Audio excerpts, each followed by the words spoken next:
सरकारचं मुख्यमंत्री साहेबाचं आणि दोनही उपमुख्यमंत्री साहेबांचं शिष्टमंडळ चर्चा करायला येणार आहे. बघू, चर्चेशिवाय मार्ग खुले नाही होत.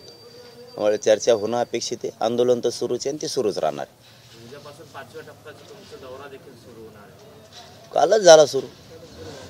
कालच सुरू झाला दौरा. सुरू राहणार आहे, ते बंद नाही राहणार. आरक्षण मिळेपर्यंत मराठ्यांना महाराष्ट्रातल्या आंदोलन थांबणार नाही. कोण आहे काय अगोदर तुमची चर्चा झाली, त्यांनी कशाविषयी तुम्ही सुद्धा सरकारने क्लिअर करावं अशी तुमची मागणी होती, त्या संदर्भात काही चर्चा होईल का? फोनवर काही काल परवा संपर्क झाला काल या शिष्टमंडळाच्या कोणा प्रतिनिधींशी? हा, काल परवा झाला होता या संदर्भात, आणि आपले एक दोन शब्द राहिले त्या संदर्भात. पण स्पष्टतेबाबत सुद्धा स्पष्ट करावं त्यांनी केलेल्या घोषणेबद्दल. तर आज प्रत्यक्ष आलेत, आता प्रत्यक्ष चर्चा करू. कोण कोण येणार आहेत त्यामध्ये? गिरीश महाजन साहेब एक आलेत, उदय सामंत साहेब, आणखीन एक दोघं कोण आहेत, आणखीन नावं डिक्लेअर नाही झालेत, पण 1-2 घंट्यात होणार आहेत. काय वाटतं तुम्हाला की शिष्टमंडळ जे आहे ते आंतरवालीत तुमच्या चर्चा करण्यासाठी येणार आहे? 24 तारखेची डेडलाईन पण संपत आलेली आहे. GR घेऊन येतील असं तुम्हाला वाटतंय? नाही, ते चर्चेला आलेत. GR कसा उलटा सुलटा आलती, उलटा सुलटा कसा आणते? चर्चा करायला लागेल. काय आहे, आमचं काय म्हणणं आहे, त्यांचं काय म्हणणं आहे, चर्चेशिवाय कसं शक्य आहे?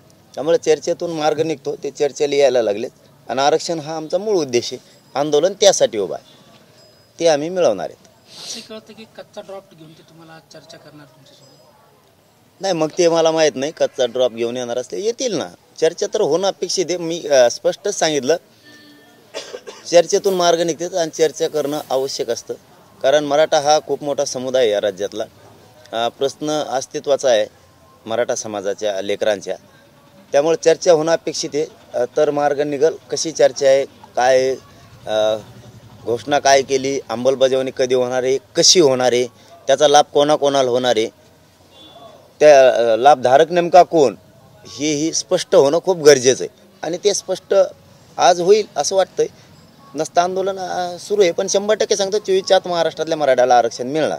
नाही मिळलं तर आम्ही सज्ज आहे. प्रमाणपत्र वाटपाला सुरुवात देखील झालेली आहे. जवळपास 3,500 प्रमाणपत्र मराठवाड्यामध्ये वाटले देखील आहे. याच्याबद्दल काय? मराठवाडा तर मागं पाडाय ना. सगळ्याच बांधवांचं कल्याण झालंय, व्हायला पण पाहिजे. लढाच महाराष्ट्रातल्या मराठ्यांसाठी उभा आहे, पण मराठवाड्यात कसं काय सापडे नाहीत का? अधिकारी जाणून बुजून प्रमाणपत्र शोधायसाठी टाळाटाळ करतात हे आमच्या लक्षात आहे ना. महाराष्ट्रातला एकही मराठा न राहायला पाहिजे, या आंदोलनाचा उद्देश आहे. आरक्षणाचा वाचून वंचित नाही राहायला पाहिजे, या आंदोलनाचा हाच उद्देश आहे. आणि तो पूर्ण करण्याशिवाय आंदोलन थांबत नाही. संभाजीनगरमध्ये काही तरुणांनी प्रमाणपत्रासाठी अर्ज केला होता, मात्र त्यांचे कोणती प्रमाणपत्र दाखले देण्याचं रिजेक्ट करण्यात अर्ज केला होता, नोंदी होत्या. नोंदी असतात, त्यांना रिजेक्ट करण्यात. अच्छा, बघतो मी, ती माहिती घेतो काय कशामुळे रिजेक्ट केलं. हेच प्रॉब्लेम व्हायला लागलेत. एकीकडून सांगायचं मराठ्यांना आरक्षण द्यायला होती, एकीकडून सांगायचं नोंदी सापडायला लागलो होतं, आणि तुम्ही मग रिजेक्ट करायला लागले तुमच्या म्हणण्यानुसार. आता मला अधिकृत माहिती नाही. मग याच्यासाठीच हे आंदोलन का थांबत नाही, तर काही अधिकारी जाणून बुजून मराठा समाजावर अन्याय करतात. नोंदी असून देत नाहीत, असल्या तर ह्या बघा असे कुठाने करतात. म्हणजे हे जाणून बुजून जातीवाद करतात काही अधिकारी. त्यांना कामावून कमी करणं सरकारला गरजेचं आहे. नसता सरकारसमोर हे आंदोलन असेच उभा राहणार आहेत. सरकारने त्यांना पाठीशी घातलं नाही पाहिजे. जर त्यांनी निरंक म्हणून अहवाल दिला असला, त्याच्यानंतर सापडल्यात नोंदी, असे अधिकारी लगेच घरी पाठवले ना, तर सरकारची डोकेदुखी कमी होईल. सरकार हातानेच करतंय का मुद्दाम करतंय, मग याचे अर्थ खूप व्हायला लागले. त्यामुळं आज तरी आम्ही सरकारला सांगतो की जे कामचुकारपणानं जाणून बुजून जातीवाद करतायत अधिकारी, यांना कामातून कमी करा तुम्ही, यांना घरी जाऊ द्या. म्हणजे अधिकाऱ्यांकडून जर जातीवाद नाही झाला तर जनतेत शांतता राहत असते, आणि अधिकारीच जर जातीवाद करायला लागला तर अशांतता पसरत असते. जाणून बुजून असूनही नोंदी देत नाहीत. कित्येक तरी तालुक्यात मराठवाड्यातले असे की तिथं नाही म्हणून सांगितल्यात नोंदी, आणि त्यानंतर तिथं सापडल्यात. मग त्या अधिकारी सरकारनं काय कशासाठी ठेवलेत? त्यांना कशासाठी सरकार पोषित आहे विनाकारण, जो कामच करत नाही? याला कामावरूनच कमी केला पाहिजे. आणि आजच्या चर्चेतला तो मेन मुद्दा घेतो जरा मी, की हे जाणून बुजून काय केलं, यांना बडथरपच करून टाकायला, घरीच जाऊ द्या सगळ्या. चर्चा झाली का? तसे काही काल गृहमंत्र्यांनी निवेदन देखील केलं, अमुक अमुक, पण ते कुठले ते तपशील कळला नाही. मराठा आरक्षण आंदोलनातलीच ती गुन्हे मागे घेतल्याचं त्यांनी सांगितलं. एक आकडेवारी देखील त्यांनी सादर केली. कुठले हे आमच्याकडून माहिती नाही, पण तुमच्यापर्यंत आहे काय? नाही, माझ्यापर्यंत सुद्धा नाही. पण आता ते आल्याच्या नंतर आपण विचारू. आणि असे थोडे तिडके कशाला घेता उगाच? एकदा बोलल्याप्रमाणे करून टाका. कारण काय असतं, जनता तुमची आहे, तुम्ही जनतेचे आहेत, कशाला अर्धवट होकं गुंतून ठेवता? घ्या ना, सगळेच जे ठरलंय त्याप्रमाणे करून टाका. इकडे सरकार गुन्हे मागे घेण्याचं बोलतंय, दुसरीकडे मात्र नांदेडला ट्रॅक्टर मोर्चा काढण्यासाठी निवेदन जाणाऱ्या कार्यकर्त्यांना पोलिसांकडून नोटीस बजावण्यात आलेली आहे. काय होत नसतं तसं त्यांनी करू नये. घोषणा झाली का मुंबईची? नाही, मग कशाला सरकार असं करतं? मग सरकारला वाटतं काय मोर्चा घेऊन आम्ही यावं म्हणून? त्यांचीच इच्छा आहे का? कशाला करताय नाटकं? आणि त्यांनी काय होत नाही मराठ्यांना. ठरलं तर मराठे जाणार, ठरलं तर म्हणतो, हे जर तरचा विषय. ठरलं तर मराठे जाणार, मग तिकडे नोटिसा देणं, फिटेस आधी तिकडे काही कर. कशाला आम्हाला उघड डवचिता घेणं देणं आधीच? काय गरज आहे का मग त्यांना नोटिसा द्यायची?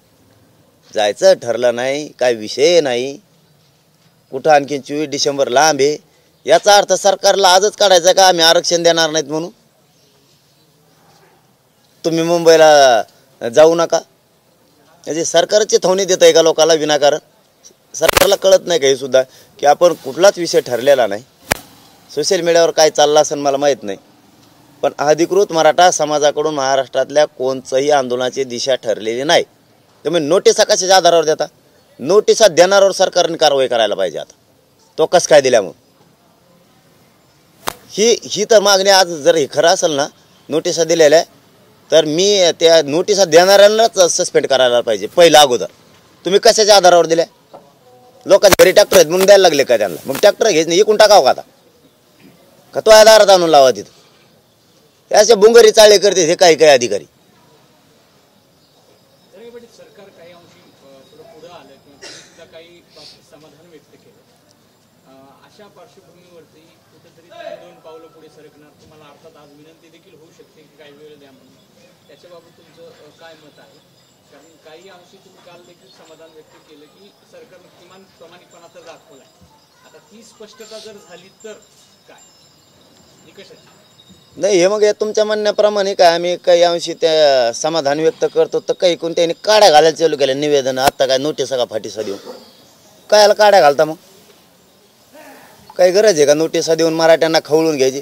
मराठ्या नोटिसाने भेटणार नाहीत, उलट खवळत येईन. उगा हाताने काड्या लावू नका. म्हणजे तुम्हालाच काही घडून आणायचं आहे का काय? नोटिसा देणाऱ्या अधिकाऱ्यांना किंवा सरकारने सांगितलं का त्यांना नोटिसा द्या म्हणून? म्हणजे सरकारलाच काही चिथावणी द्यायची काय गरज आहे? अगोदरच कसली घोषणा नाही आहे, कसलं काही ठरलेलं नाही, अगोदरच तुम्हाला नोटिसा द्यायची काय गरज आहे लोकांना? म्हणजे लोक घाबरायला निघालात तुम्ही. आता स्वतःच्या पोराचं वाटोळं व्हायला लागलंय मराठ्याच्या, आणि तुम्ही नोटिसा देऊन त्याचं वाटोळं करणार. आणि तुम्हाला वाटतंय उघड्या डोळ्यानं मराठ्याचे लोक आता पोराचं वाटोळं बघणार आहेत?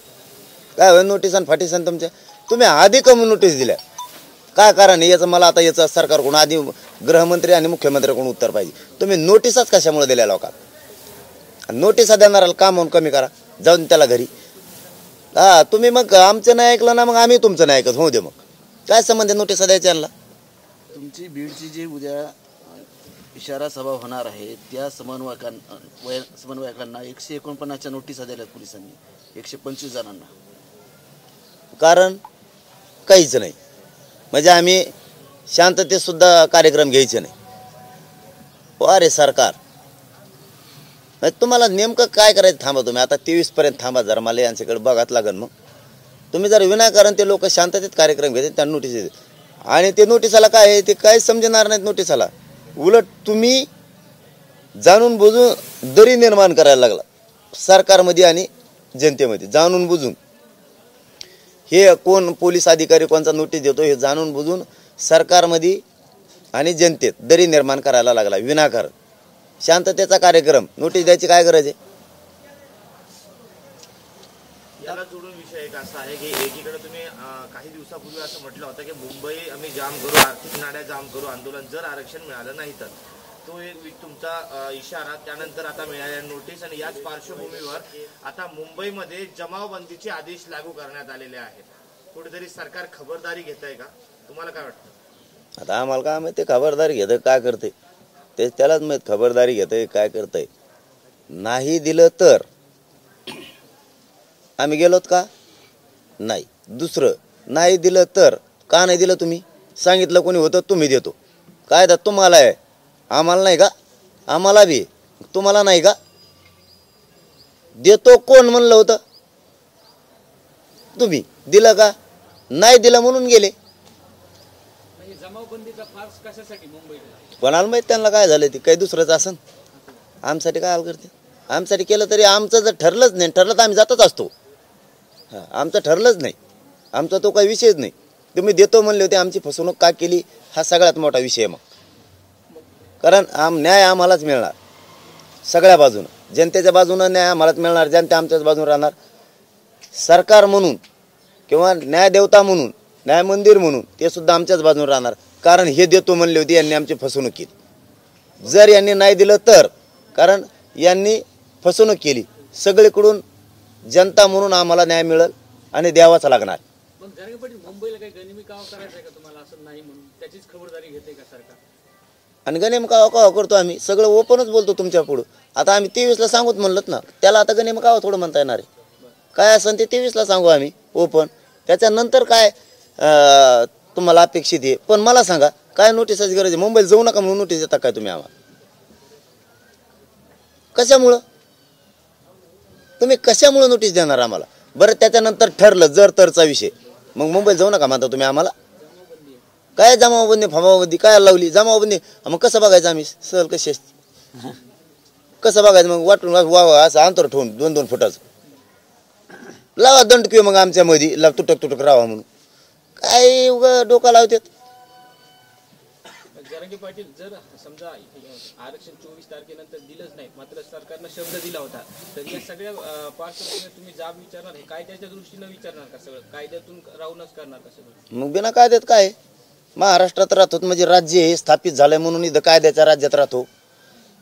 ह्या गावात ग्रामसंसद आहे, इथल्या ग्रामपंचायतीने नागरिकत्व दिलंय म्हणून इथं राहतोय. कायद्याच्या बाहेर थोडाच, कायद्यातच आहे. आता मुंबईत जर आमच्यामुळे जमावबंदी आहे, मग रेल्वे स्टेशनवर, रोडावर, डांबरावर हिंडताना लय मोठी गर्दी असते, त्यांना बी टाकणार का मग मध्ये तुम्ही? आता ती जमावबंदी नाही म्हणतायत का त्याला? तिथं कसं काय मग? ते कामाला चालले तर मग आम्ही कायला चाललो? आम्ही कामालाच चाललो ना. जिथं जमावबंदी म्हणजे तुम्हाला जिथं गर्दी दिसल त्याच्यावर कारवाई करावं लागेल. मग मंत्रालयात सुद्धा गर्दी असते मंत्र्याची, तुम्हाला हे पुऱ्यामध्ये टाकावं लागते. मग आमदाराच्या बंगल्यापुढं, मंत्र्याच्या बंगल्यापुढं गर्दी असते. मान्य आहे भाऊ पत्रकार बांधवांना? मग मंत्र्याच्या बंगल्यापुढं गर्दी असते. जमावबंदी त्याचा अर्थ असा आहे, ते पुऱ्यामध्ये टाकणार का? मग सगळीकडे असते.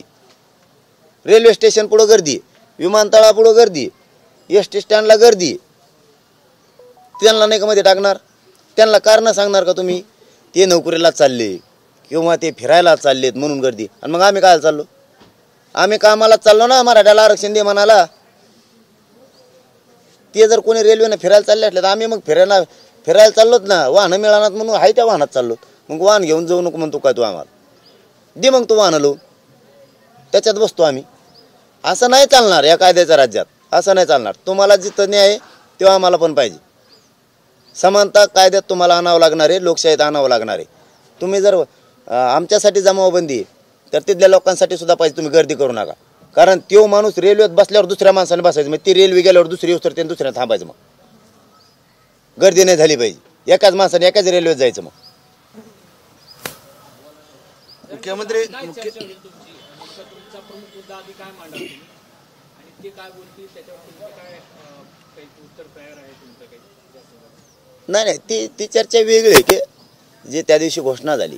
आपण आत्ता बोललेला हा पार्ट वेगळा, ती विषय वेगळा आहे की ते चर्चेसाठी येणार आहेत की जे काय विषय आहेत आपले काय राहिलेले त्या संदर्भात. मग आता ते चर्चेदरम्यानच ठरणार आहे की काय झालं आहे, घोषणा केली, त्याची अंमलबजावणी कधी होणार आहे, काय होणार आहे, कोणते शब्द घेतलेत, आरक्षणाचे बाबतचं दिशा काय आहे, आमच्या आंदोलनाच्या बाबतची दिशा काय. मग थोडीशी सगळी चर्चा होणार. ती चर्चा वेगळी आहे, परंतु ठरल्याप्रमाणे आरक्षण पाहिजे याच्यावर ते ठाम. काल मुख्यमंत्री असं म्हटले की आंदोलकांनी कायदा व सुव्यवस्था टिकवण्याचं काम करावं, जाती तेढ निर्माण होईल असं करू नये. मराठा आरक्षणाबाबत जुन्या सरकारने चुका केल्या त्या आम्ही सुधारल्या आहेत. आम्ही प्रयत्न करतोय, हेतू आमचा स्पष्ट आहे. त्यामुळे जरांगे पाटील यांना आव्हान आहे, सरकारवर विश्वास ठेवावा. कामाला थोडा अवधी लागणार आहे, वेळ लागणार आहे. कोण म्हणलं? मुख्यमंत्री. नाही मग विश्वास ठेवलाच ना. मुख्यमंत्री साहेबानं प्रामाणिकपणानं पुन्हा एकदा सांगावं की त्यांनी जे जे शब्द सांगितले त्या शब्दाचा मराठ्यांनी सन्मान केला का नाही केला. त्यांनी अगोदर 3 महिने वेळ मागितला होता, दिला समाजानं. त्यानंतर त्यांनी 30 दिवसाचा मागितला, मराठ्यांनी 40 दिवसाचा दिला. त्यानंतर त्यांनी 24 डिसेंबरपर्यंत 2 महिने वेळ मागितला, मराठ्यांनी दिला. अवधी या शब्दाचा अर्थ जरा थोडा त्यांनी स्पष्ट सांगितलं म्हणजे बरं होईल. किती 10-20 वर्षे किंवा असं. मुख्यमंत्री साहेबाच्या शब्दाचा सन्मान प्रामाणिकपणानं सांगतो मराठ्यांनी केलेला. त्यांना कधीच मराठ्यांनी वापस पाठवलं नाही, कधीच. त्यांचा सन्मान करूनच वापस पाठवलं. मग आता जे ठरलं तेच द्या असं म्हणणं आहे. आता अवधी लागायचं कारण नाही. तुम्ही बोलले होते म्हणजे तुमचे आलेलं मंत्रिमंडळ शिष्टमंडळ कायदा पारित करायला आपल्याला आधार लागणार. आधार तुम्हाला मिळाला आहे, तुम्हाला तितका वेळ दिला आहे. जवळपास 6.5-7 महिन्याचा वेळ दिला सलग. मग आता तुमच्या शब्दाचा मान सन्मान केलेला, आता अवधी कशासाठी? आता तुम्ही मराठ्यांचं मन जिंकणं गरजेचं आहे. देऊन बोललेला शब्द मी खरा करून दाखवला हे तुम्ही म्हणलं पाहिजे. 24 डिसेंबरच्या आत महाराष्ट्रातल्या मराठ्याला आरक्षण दिलं. आता तुमची बाजू आहे, डोक्यावर घेऊन नाचन मराठा. आता नको पण अवधीचा बहाणा नको. तुम्ही दिलेल्या वेळाचं फलित सुद्धा काही अंशी सरकारनं दिलं ना. आता फक्त त्या निकषाच्या गोष्टी आहेत आणि आता तो कायद्याचा भाग आहे किंवा तो GR सुद्धा निघू शकेल, तोच ऑप्शन असतो. हा पण आता त्याच्यावर चर्चा आज होईल, आज मार्ग निघल असं मला 100% खात्री आहे. परंतु ठरल्याप्रमाणे मार्ग निघाला पाहिजे यावर आम्ही ठाम आहेत आणि ठाम राहणार आहे. बरं दादा, आता असं आहे की आज नांदेड दौऱ्यावर होते चंद्रशेखर बावनकुळे, भाजपचे प्रदेशाध्यक्ष. त्यांना मराठा आंदोलकांनी घोषणा देऊन त्यांना काळे झेंडे दाखवलेले आहेत आणि 7 ते 8 जणांना पोलिसांनी ताब्यात घेतलेलं आहे आज कार्यकर्त्यांना. सगळ्यांना आव्हान आहे पुन्हा एकदा की 24 डिसेंबरपर्यंत सगळे शांत राहा. सगळ्यांनी शांतता ठेवा. या राज्यात शांतता आपल्याला ठेवायची आणि मराठा समाजाचे कार्यकर्ते शांत आहेत हे मी ठामपणानं सांगतो. सगळे शांत आहेत. मराठा समाजाचे आंदोलक सगळे शांत आहेत. ते काय बहुतेक दुसरं काही कारण असू शकतं. त्यांना काय दाखवलं ते दुसरं कारण काही असू शकतं. मराठा समाजाचे कार्यकर्ते शांत आहेत आणि ते शांतच राहणार आहेत. तुम्ही वारंवार नोंदीबाबत बोलतायत, मात्र मराठवाड्यात निजाम काळामध्ये अनेक गावं जाळल्या गेली होती, अनेक गावात नोंदी सापडत नाही. हैदराबाद संस्थानाचं वर्चस्व होतं. अशा परिस्थितीत त्या मराठा समाजानं कोणत्या आधारे त्यांना आरक्षण देणार? नाही, नोंदी सापडतील. इथल्याच काही अधिकाऱ्यांना, मराठवाड्यातल्या काही अधिकाऱ्यांना जाणून बुजून हलगर्जीपणा केलाय. पहिल्यापासून द्वेष भरलेला असतो काही काही मनात, अधिकारी जरी असले तरी. त्यांच्यामुळं काही मिळालेलं नाही आहेत. आता पुन्हा मराठवाड्यात शोधायचं काम करतील हे मला विश्वास आहे त्यांचा की, आणि लाखानं नोंदी पुन्हा मराठवाड्यात सापडतील. पुन्हा काम सुरू होईल, जास्तीचं सापडतील आणि समाजाच्या प्रत्येक घटकाला, प्रत्येक गोरगरिबाला आरक्षणाचा न्याय मिळेल. त्याशिवाय मी हटणार नाही हा माझा मराठ्यांना 4 महिन्यापूर्वीचाच शब्द आहे. त्यामुळं मराठ्यात कधीच संभ्रम त्यामुळं होत नाही की आरक्षण पक्क मिळाल्याशिवाय आपला माणूस हटणार नाही. म्हणजे काही एखाद्या वेळेस सोशल मीडियावर इकडं तिकडं किंवा ऐकू माहिती किंवा कोणी सांगितली तरीही मराठा समाज आता गैरसमज करून घेतच नाही. कारण आपला पहिल्याच दिवसचा शब्द आहे, शेवटच्या घटकाला आरक्षण मिळाल्याशिवाय आता सुट्टी नाही. मराठवाड्याचे काही अधिकारी हैदराबाद पण गेलेले होते. ते तर कवा ऐकतो बाबा मी. हैदराबादला गेले होते, काय करते तर काय नाही, पुरावे आणणार तर काय व्हायना. आज तसे 25 का 26 हजार मिळालेत. काय आज जाते त्यांचे त्यांनाच माहीत. तिकडं येत असतील फिरून. निजामकालीन प्रॉपर्टीचे दस्तावेज सापडतात, मात्र मराठ्यांच्या आरक्षणाच्या ज्या नोंदी त्या सापडत नाही. हा, त्याला कारणच ते आहे ना, काही अधिकारी जाणून बुजून द्वेष, मराठ्यांचे पोरं मोठे नाही झाले पाहिजे म्हणून त्यांना कामावून कमी करणं गरजेचं आहे. आणि सरकारनं सुद्धा गांभीर्याने घेतलं पाहिजे. हो, कामावून कमी करणं गरजेचं आहे, तरच सरकारचा धाक त्यांच्यावर राहणार आहे. ते सरकारला घाबरतच नाहीत, मुजीतच नाहीत असा त्याचा अर्थ दिसतो. किती वेळेस सांगितलं तरी ते ऐकत नाहीत आणि सरकार बी नुसते मान हलवित आहे. तर याचं सरकारच डॅमेज होणार आहे. जनतेच्या लक्षात येतं आहे सरकारला साधे छोटे छोटे अधिकारी सुद्धा भेट नाहीत. म्हटल्याप्रमाणे काही लोक अधिकारी सरकारनं तुमच्यात कुठेतरी दुरावा निर्माण करण्याचा प्रयत्न करतायत का, असं तुम्हाला भास असं का होऊ लागलं? हे सरकारनं ते शोधायला पाहिजे, कारण घडलंय तसं. खूप तालुके असे आहेत की तिथं नाही म्हणून अहवाल पाठवलेले आणि त्याच्यानंतर खाजगीत शोधले तर सापडले आणि ते सरकारनं मान्यसुद्धा केले ते पुरावे. याचा अर्थ असा होतो की जाणून बुजून कामचोकारपणा करायचा, पगार मात्र जनतेच्या पैशातून घ्यायचा, हे चालतं. पण सरकारचं ऐकायचं नाही. सरकारमध्ये आणि समाजामध्ये सगळ्याच जनतेमध्ये दरी निर्माण करायचे हे काम आहेत. हे पुराव्याच्या बाबतीत असेल का अजून इतर बाबतीत सुद्धा? सगळ्या बाबतीत बी असू शकतं. आता शोध घ्यावायला सुरुवात करावंच लागणार. बाकीच्या बाबतीतही तसं असू शकतं. आज तुम्ही गोदाकाठच्या गावांनी बैठक बोलावली होती, तर नेमकं काय या बैठकीमध्ये तुम्ही चर्चा करणार आहेत? मराठा बांधवांची पुढची दिशा ठरणार आहे? नाही, ती बैठक नाही आहे. आजचा वेळ होता 4 वाजता बदनापूरला कार्यक्रम आहे. त्या कार्यक्रमाला जाण्याच्या अगोदर ते आंदोलन सुरू झाल्यापासून गोदापट्ट्यातल्या माणसाशी बोलणं होईना, चर्चा होईना, त्यांच्याकडे माझंही जाणं होईना. म्हणून आपण या बसा चर्चेला येऊ, असं बैठक नाही आहे. चर्चेसाठी आमचं एकमेकाशी, कारण 123 गावानं खूप मेहनत घेतलेली आणि ती मी म्हणतोय, मी माझ्यासाठी मी नाही विसरू शकत, वैयक्तिक मी नाही विसरू शकत. त्यामुळं ते आठवण आली, म्हणलं सगळ्यांना बोलवा रे, आपण थोडी चर्चा करू बसू. 123 गावाचं त्यासाठी. मग काहीला कामं असतील येतील, काहीला नसतील ते येतील. अचानक निरोप गेलेला आहे. जे 10, 20, 50 जमतील तर तेवढंच गोदापट्ट्यातले 123 गाव चर्चेत. बैठक म्हणल्याच्या नंतर मग ती दुसरीकडे ठेवायला लागते आम्हाला, कारण ती 123 गावाची बैठक लय मोठी होती आणि ती आपण बघितलेली वेळोवेळी. ती 123 गावाची बैठक म्हणलं की जागाच पुरत नाहीत. पाटील साहेब, कालचा तुमचा जो विषय चर्चेला गेला होता की त्याचा नेमका तो विषय काय होता की निवडणुका होऊ देणार नाही म्हणून? नाही, होणार नाहीत असं म्हणलो. होऊ देणार नाही असं नाही. काय आहे ते कोणीतरी होता प्रश्न की अधिवेशन बोलवलं आणि ते निवडणुका लागणार आहेत असं तसं. अधिवेशनाची तर गरजच नाहीये. मी याच्यावर तर ठामच नाही.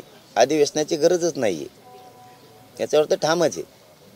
पण मराठ्याला आरक्षण दिल्याशिवाय निवडणुकाच करणार नाहीत. ती होणार नाहीत, मग सरकार करणारच नाही. एवढा मोठा प्रश्न इथं धुमसतोय. इथं जनते मरणाची परेशानी, हे प्रश्न सोडून त्याच्यात रस काय मग तुम्हाला?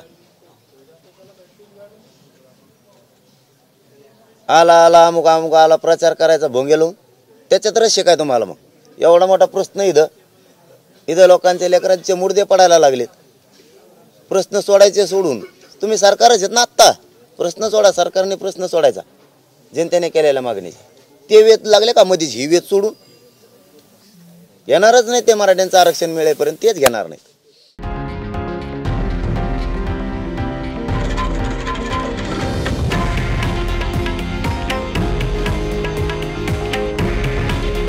हे आहे देशातील नंबर 1 न्यूज नेटवर्क आणि आपण पाहत आहात TV9 मराठी. काळजी तुमची, हित महाराष्ट्राचं.